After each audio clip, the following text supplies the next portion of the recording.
From you ملکہ بخاری صاحب بتائیے گا، یہ اگر یہ کیس اتنا ہی اوپن اینڈ شٹ تھا، اگر اتنا سیدھا سادہ معاملہ تھا، تو پھر کیوں آج انتہائی بنیادی سوالات کے جوابات عدالت کو نہیں مل سکے، انہی عدالتوں سے جہاں سے پہلے ان کو سزائیں مل رہی تھی؟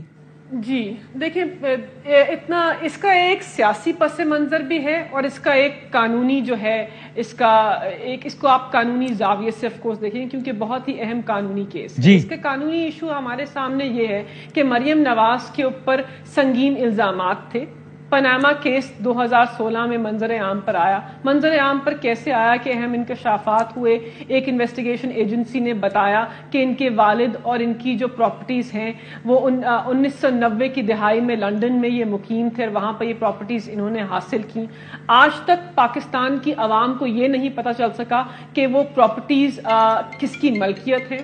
بظاہر تو سامنے آیا کہ مریم نواز اس پراپرٹی کی بینیفیشل اونر ہیں، مریم نواز نے ہی بتایا کہ ان کے بھائی نے بتایا کہ وہی ٹرسٹی ہیں، لیکن ان کی ملکیت اگر مریم نواز کے نام کے اوپر ہے تو اس کے پیسے کس نے دیے؟ پاکستان کی عوام کو آج تک کسی نے نہیں بتایا کہ منی ٹریل جو ہے، دستاویزات جو ہیں وہ کیا ہیں۔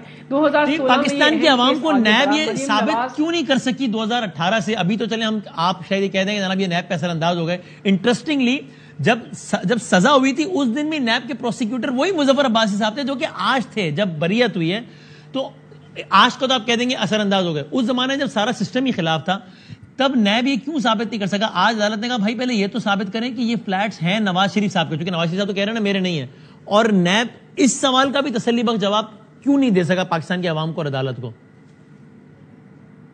دیکھیے، نیب کو جواب دینا چاہیے تھا، لیکن نیب کی عدم دلچسپی اس کیس کے اندر جو تھی وہ تو واضح ہو رہی تھی کہ نیب کے پروسیکیوٹرز نہیں آئے اور ڈیپٹی پروسیکیوٹر صاحب نے جو کیس ہے اس کے اندر اپنے دلائل کو پیش کیا، لیکن کیا دلائل کو پیش کیا اور نظام عدل جو ہے وہ اس کیس کے اندر کیا انصاف کرتا؟ ملکہ صاحب یہ بتانا کہ نیب کی عدم دلچسپی کی وجوہات ہو سکتا ہے آج آپ عدم دلچسپی کو اس سے تعبیر کریں کہ جی گورنمنٹ اثر انداز ہو گئی، لیکن نیب کے حوالے سے تو اس وقت بھی بڑی مضحکہ خیز باتیں ہو رہی تھیں جب اسلام آباد ہائی کورٹ نے ضمانت دی ہے۔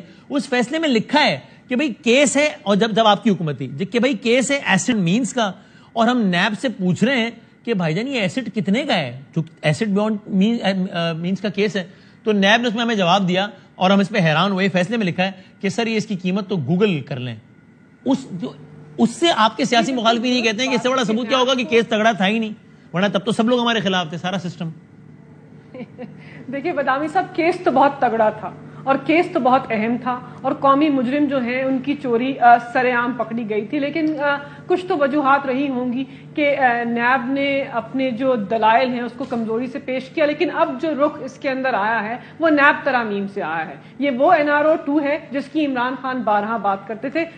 تین قانونی نکات آپ کو بتاتی ہوں جو مجموعہ ہے آج کی اس کیس کا جو نتائج آئے ہیں اس کا۔ سب سے پہلے تو مریم نواز کے کیس کے اندر جو ایویڈنس تھی، جو دستاویزات تھے، وہ باہر کے ملک سے آنے تھے، شواہد پیش ہونے تھے، قانون شہادت کے مطابق ان قانون شہادت کی روشنی میں ان شواہد کو دیکھنا تھا۔ ترمیم ہو گئی کہ باہر کے ملک سے جو اثاثے ہوں گے، باہر کے ملک کے جو اثاثے ہوں گے، وہ ایویڈنس جو ہے، وہ دستاویزات جو ہیں، وہ شواہد جو ہیں، وہ ان کیسز کے اندر نہیں شامل ہو سکتے۔ یہ بہت اہم قانونی نکات ہے۔ اس کے بعد بے نامی دار کی جو ڈیفینیشن ہے، جو اس کے معنی ہیں، اس کو تبدیل کر دیا مریم نواز کے کیس کے اندر۔ وہ بے نامی دار کی جو ڈیفینیشن ہے وہ بہت اہم ہے۔ اس کے علاوہ جو 12 ثبوت ہے وہ کس کے اوپر ڈال دیا؟ نیب کے اوپر، ملزم سے نکال کر نیب کے اوپر ڈال دیا، اور نیب کو کہا کہ آپ بتائیے۔ اس سے پہلے ملزم نے بتانا ہوتا تھا۔ اگر ملزم نے اقرار کیا ہے کہ یہ جو پراپرٹی ہے یہ میری ملکیت ہے، تو اس نے بتانا ہے عدالت کو کہ انہوں نے یہ پراپرٹی کیسے۔ آپ کہہ رہی ہیں یہ 3 نیب ترامیم اثر انداز ہوئی، پوائنٹ ٹیکن، ٹھیک ہے۔ میں آتا ہوں دوبارہ آپ کی طرف۔ شاہ خالد صاحب آپ پہلے بتائیں، پھر فیصل صاحب آپ سے پوچھتا ہوں کہ آپ آج بھی عدالت میں تھوڑے سے، اب ظاہر ہے یہ تو ہمیں جب تفصیلی فیصلہ آئے گا تو ایگزیکٹلی معلوم ہو سکے گا کہ حالیہ نیب ترامیم سے اس کیس میں مریم بی بی کو فائدہ ہوا یا نہیں ہوا، لیکن آپ کے خیال میں جتنی آپ نے آج پروسیڈنگز دیکھی ہے، کیونکہ سوال تو بار بار یہی گھومتا رہا کہ بھائی پہلے ثابت تو کریں اس اپارٹمنٹس کا نواز شریف سے تعلق، پھر اس کے بعد مریم نواز کا نواز شریف کی سہولت کاری سے تعلق، وہ تو بات کی بات۔ تو آپ کو یہ تاثر ملا ہے آج، ابھی ملکہ صاحبہ نے بتائی نا کہ یہ 3 نیب ترامیم تو ہوئی ہیں، لیکن آج جو ریلیف ملا ہے آپ کے خیال میں وہ حالیہ نیب ترامیم کی وجہ سے ملا ہے یا پھر اس کی وجوہات یہ ہے کہ نیب مطمئن نہیں کر سکا, جوابات نہیں دے سکا؟ اسلام آباد ہائی کورٹ کے جسٹس عامر فاروق صاحب نے یہ ریمارکس دیے کہ آپ عدالت کو بتائیں کہ آپ کے پاس کوئی ثبوت ہے یا آپ نے صرف جی آئی ٹی رپورٹ پر اکتفا کیا ہے.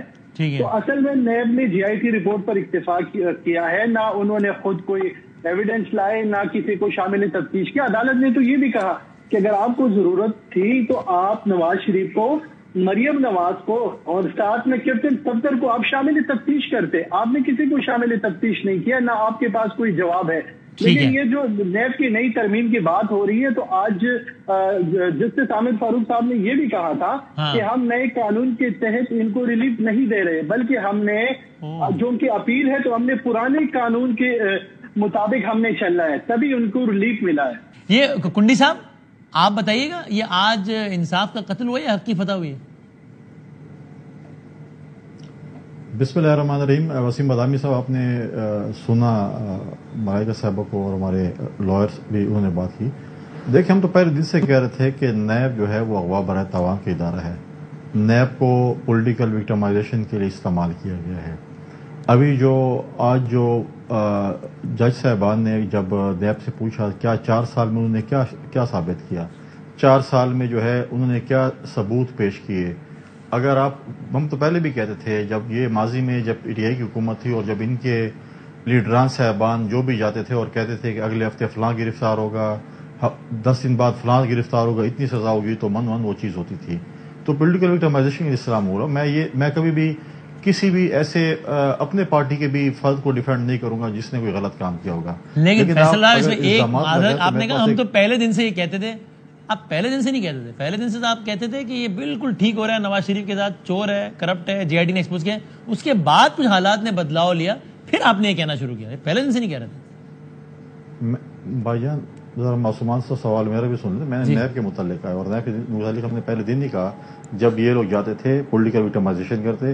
ہمارے پارٹی کی لیڈرشپ کو دیکھ لینا کن کن لوگوں کو انہوں نے ان کے جو ہے منشا کے مطابق نیب نے جو ہے جیل میں نہیں ڈالا.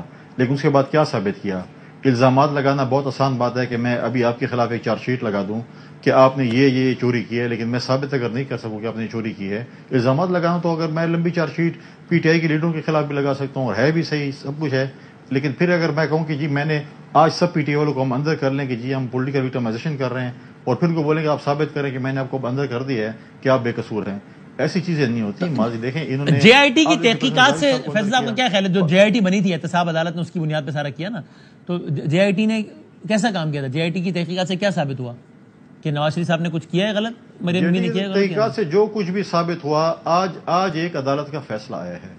اگر کسی کو اعتراض ہے تو وہ جا سکتے ہیں اگلی جو ہے ہائر اپ عدالت میں, اور یہ چیزیں چل رہی ہیں.